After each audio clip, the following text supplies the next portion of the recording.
Guys, nagkari-kari ako.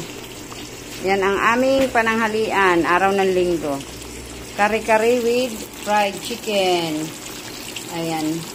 Yung chicken na yan, para sa akin lang yan, Charlie. Diba? Bawal yan. Bawal maangkin. Ayan, kari-kari. Siyempre, alam na, pag may kari-kari, may bagoong. Ito, tanghong lang yung ano ito.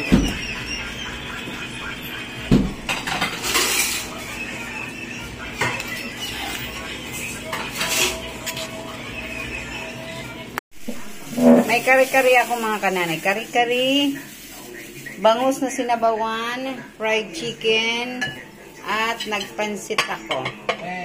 Ayan.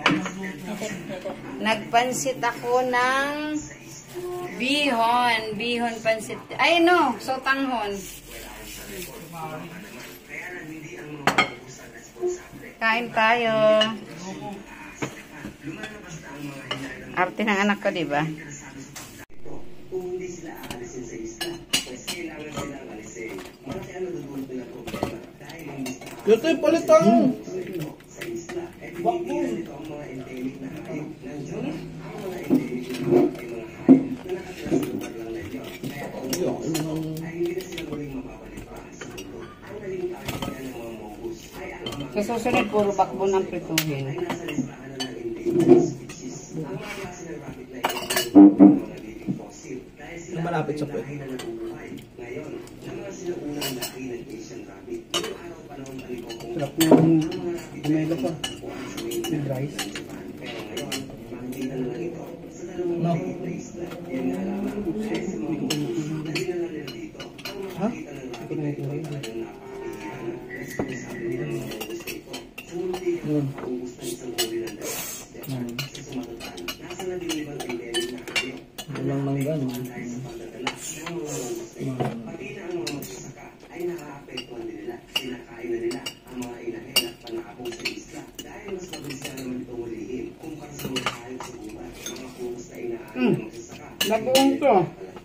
Hindi naman nila kinakain ng alaga. Nahawaan naman Nakakalam corn beef. May sutiris yung naman. sa estimate, ang populasyon ng maliliit na hayop sa isla nito ay bumaba na nasa 40%. Ngayon, Mami. Bidong, tapos ka na kumain? May naagaw. gusto ng isang hayop o bagong traktor sa kahit saang lugar ay sa delikado, lalo na kung maubos na ang napili mo. Alam mo dapat Ayun, uy.